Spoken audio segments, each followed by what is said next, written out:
Hi, welcome to Ratna autism awareness video. எல்லோரும் எப்படி இருக்கீங்க? நல்லா இருக்கீங்களா? இந்த வீடியோவில் பார்க்க போகிறது என்ன அப்படின்னா ஒரு தெரப்பிஸ்ட், நல்ல தெரப்பிஸ்ட்டு, நல்ல சேஃப்டியாக நம்ம குழந்தைங்களுக்கு நல்ல ட்ரைனிங் பண்ணுறவங்க, அவங்கெல்லாம் இந்த இதில் வரமாட்டாங்க. அவங்களுக்கெல்லாம் ஒரு சல்யூட்.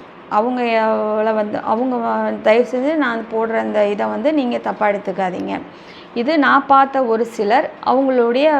முதல்ல அவங்களுடைய கேர்லெஸ்ஸை பற்றி பார்க்கலாம். ஸோ நிறைய குழந்தைங்களுக்கு இந்த கேர்லெஸ் நடந்திருக்கு.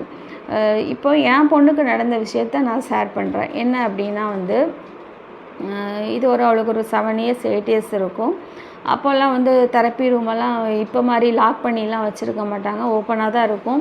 ஸோ நாங்கள் வெளியில் நான் வெயிட் பண்ணுவேன். நான் எப்போவுமே அவளை விட்டுட்டு வெளியில் வெயிட்டிங், அது ஸ்கூலாக இருந்தாலும் சரி, கிளாஸாக இருந்தாலும் சரி, விட்டுட்டு வீட்டுக்கு வர அந்த மாதிரியெல்லாம் கிடையாது.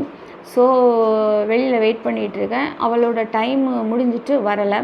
ஸோ நான் போய் கேட்குறப்போ சொன்னாங்க, இல்லை கிளாஸ் நடந்துகிட்ருக்கு அப்படின்னாங்க. ஸோ நம்பி நானும் வெளியில் வந்துட்டேன். இப்போ 2வது தடவை போகிறேன். அப்போ இன்னொரு ஃப்ரெண்டு சொன்னாங்க, 1/2 an hour ஆகிடுச்சு, ஏதோ தாராக ஏதோ நடந்திருக்கு, நீங்கள் போய் பாருங்கள் அப்படின்ன பிறகு நான் உள்ளே போய் கேட்குறேன். அப்பவும் முடியலைன்னாங்க. நான் இல்லை, உள்ளே போய் பார்க்குறேன்னு எல்லா ரூமும் போய் பார்க்குறேன், அவளை காணோம். அப்போ தெரப்பியில் ரூமில் இந்த டார்க் ரூம்னு தெரப்பி போகிறவங்களுக்கு தெரிஞ்சிருக்கும். ஃபுல்லாக இருட்டாக தான் இருக்கும். அது ஒரு சென்சரிக்காக, ஆடிட்டரி விசன் சென்சரிக்காக அது வச்சுருப்பாங்க. ஸோ அதில் ஆக்டிவிட்டீஸும் கொடுப்பாங்க, ஒரு கவனம் வர்றதுக்கு அதெல்லாம் பற்றி பிறகு பேசுவோம். ஸோ அதில் இவள் இந்த ஃபிங்கரில் கர்ச்சீஃபை சுற்றி உட்கார வச்சுருக்காங்க. வெளியே கூட்டிகிட்டு அந்த கர்ச்சீஃபை ஓப்பன் பண்ணுறா, ஃபுல்லாக ப்ளட்டு. என்னன்னு பார்த்தா பேப்பர் கட்டிங் கொடுத்துருக்குறாங்க. அவள் இந்த ரைட் ஹேண்ட் பேப்பர் கட்டிங் பண்ணுறப்போ லெஃப்ட்டு ஃபிங்கர் பேப்பருக்கு அடியில் இருந்திருக்கு. இவள் ஒரு சின்ன பெயினுனாலும் செய்ய மாட்டாள். பட் அவங்க அந்த கொடுத்த ஸ்டாஃபோ தெரப்பிஸ்ட்டோ கவனம் இல்லாமல் என்ன பண்ணியிருப்பாங்க, இவள் கட் பண்ண மாட்டுக்கிறான்னு நினச்சி அழுத்தி ப்ரெஸ் பண்ணியிருக்காங்க. ஸோ அது கட்டாகி பிளட் வந்துடுச்சுன்னா என்ன பண்ணணும், ஒரு பேரண்ட் வெளியில் வெயிட் பண்ணுறேன், என்கிட்ட சொல்லணும், குடிக்க தண்ணி கொடுக்கணும், பக்கத்தில் கிளினிக் இருக்குது, மெடிக்கல் வெளியிலே இருக்குது, ஃபஸ்ட் எய்ட் பண்ணணும். எதையுமே செய்யலை, மறைக்கிறாங்க. மறைச்சி என்ன யூஸு? அவங்க பேர் கெட்டு போயிடக்கூடாது, சென்டர் பேர் கெட்டு போயிடக்கூடாது. நீங்கள் ஓப்பனாக இருந்து நீங்கள் ஃபஸ்ட் எய்டு பண்ணி நீங்கள் ஹெல்ப் பண்ணிங்கன்னா உங்களுக்கு முதல்ல உங்கள்கிட்ட தான் கூட்டம் நிறைய வரும். ஆனால் நீங்கள் பண்ணுற செயலால் எப்படினாலும் தெரிய தான் போதும். மறைக்கிறதுனால என்ன யூஸ்? அங்கே இருக்கிற பேரண்ட்ஸுக்கு தெரியும், எல்லாருக்குமே தெரிஞ்சிடும். ஒரு ஸ்டாஃபே ஒரு ஸ்டாஃபே ஒரு பேரண்ட்டை சொல்லுவாங்க, ஒரு பேரண்ட் டு பேரண்ட் சொல்லுவாங்க, தெரப்பிஸ்ட் டு தெரப்பிஸ்ட்டே கம்ப்ளைண்ட் பண்ணுறாங்க. அப்போ நீங்கள் எதை வச்சு மறைக்கிறீங்க? ஸோ இது ஒரு இன்சிடெண்ட். அப்பவும் நான் சொன்னேன் வெளியில். அப்பவும் என்ன சொன்னாங்க அப்படின்னா, பேப்பர் கட்டிங்னு முதல்ல சொல்லலை.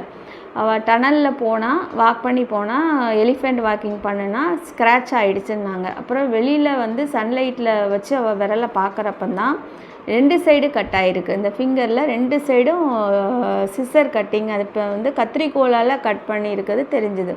அப்போ தான் நான் திரும்ப உள்ளே சத்தம் போட்டேன். நான் எப்போவுமே ஓப்பனாக ஃபேஸ் டு ஃபேஸ் கேட்டுருவேன்.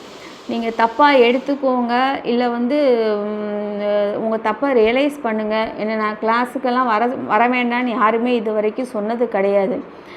பட் அந்த நேரத்தில் நான் கரெக்ட் பண்ணிடுவேன். அவங்க அதை ரியலைஸ் பண்ணிட்டாங்க. அப்படியே அவங்க கவனமாக பார்த்துக்கிட்டாங்கன்னா நானும் அவங்களும் அடுத்த நாள்லேருந்து ஃப்ரெண்டு தான். இதிலே ஒரு தெரப்பிஸ்ட்டு கேட்டாங்க, உங்கள் பொண்ணு தானே பாதிக்கப்பட்டால் தானே நீங்கள் பேசணும், நீங்கள் ஏன் மற்றவங்களுக்காண்டி கேட்குறீங்க அப்படின்னு. ஏன்னா பேரண்ட்ஸ் எங்ககிட்ட சொல்லிட்டு போவாங்க. ஒரு டாக்டர் ப்ரொஃபஷனில் இருக்கவங்களா ஆகட்டும், ஒரு டீச்சர்ஸ் ஆகட்டும், 2 பேருமே ஜாப்பு போகிறாங்கன்னா நிறைய பேரண்ட்ஸ் வெயிட் பண்ணிகிட்ருப்பாங்க. அவங்கக்கிட்ட என் குழந்தைங்க பார்த்துக்குங்கன்னு சொல்லிட்டு போகிறாங்க.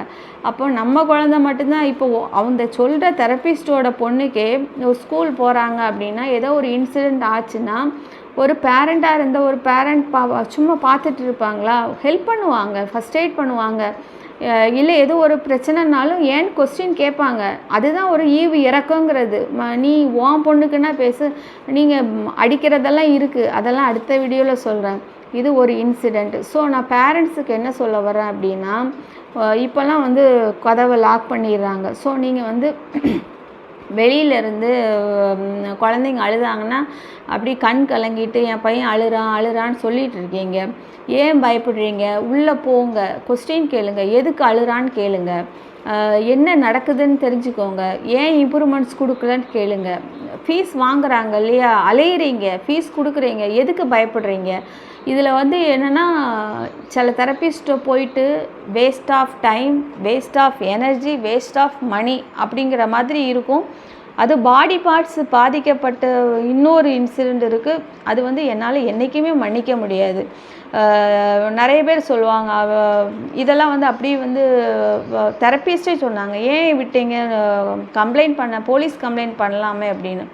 ஸோ வந்து ஏதோ ஒரு 4 நாளோ 5 மாதமோ 10 வருஷமோ 15 வருஷமோ ஒரு பழகிட்டோங்கிற ஒரு ரீசன்னால் தான் நம்ம வந்து சரி, அவங்க நேமையும் சொல்கிறது கிடையாது. நேம் சொல்ல அவங்களோட ப்ரொஃபஷன், அவங்களுடைய தொழில் அது பாதிக்கப்பட வேண்டாம், அது நடக்கட்டும்.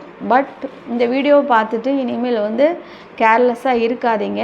நெக்ஸ்ட்டு வீடியோவில் இதை பற்றி பேசுகிறேன். ஸோ குழந்தைங்களுடைய சேஃப்டியில் பேரண்ட்ஸ் கவனமாக இருங்க. அதுக்கப்புறம் ட்ரைனிங், ஓகேங்களா? இது நிறைய பேருக்கு நிறைய இன்சிடென்ட்ஸ் நடந்திருக்கும். பட் என்னுடைய இதை நான் ஷேர் பண்ணிக்கிட்டேன். Thank you friends, bye, see you.